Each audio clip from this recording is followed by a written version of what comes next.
पुणे जिल्ह्यात गेल्या आठवड्यात झालेल्या मुसळधार पावसाचा टोमॅटो पिकाला मोठा फटका बसला। सततच्या पावसामुळे शेतात पाणी साचून राहिलं आणि टोमॅटो पिकावर विविध रोगांचा प्रादुर्भाव झालेला आहे। त्यामुळे टोमॅटो उत्पादक शेतकरी आर्थिक संकटात सापडला। हातात आलेलं पीक वाया गेल्यानं वैतागलेल्या शेतकऱ्यांवर आता उभ्या टोमॅटो पिकातच शेळ्या मेंढ्या चारायला सोडण्याची वेळ आलेली आहे। दरम्यान नुकसानग्रस्त टोमॅटोच्या शेतातून आढावा घेतला आमचे प्रतिनिधी सचिन तोडकर यांनी। उत्तर पुणे जिल्ह्यात झालेल्या मुसळधार पावसाचा फटका शेती पिकांना बसलेला पाहायला मिळतोय।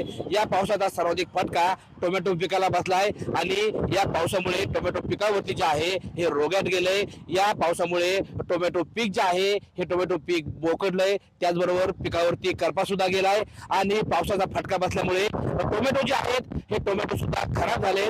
पावसाचा मार लागलेले टोमॅटो जे आहेत हे टोमॅटो आणि पावसामुळे टोमॅटो पिकावरती चिरट्याचा प्रादुर्भाव झालाय। त्यामुळे पावसामुळे खराब झालेले टोमॅटो जे आहेत याला मार्केटमध्ये या टोमॅटोची विक्री होत नाहीये। व्यापारी जे आहेत ते हे टोमॅटो खरेदी करत नाहीये। त्यामुळे शेतकऱ्यावरती जे आहे या टोमॅटोच्या पिकामध्ये उभ्या पिकामध्ये अक्षरशः शेळ्या चारण्याची वेळ आली आहे। खरं तर टोमॅटो पिकाच्या उत्पादनासाठी किंवा टोमॅटो पीक घेण्यासाठी एकरी 1 लाख ते 1.25 लाख रुपये खर्च येत असतो। मात्र आता पावसामुळे हे टोमॅटो पीक खराब झाल्याने शेतकऱ्यावरती हे उभं पीक सोडून देण्याची वेळ आली आहे आणि त्यामुळे शेतकऱ्याचं मोठं असं नुकसान होणार आहे। आपल्यासोबत बोलण्यासाठी टोमॅटो उत्पादक शेतकरी आहे, काय सांगाल?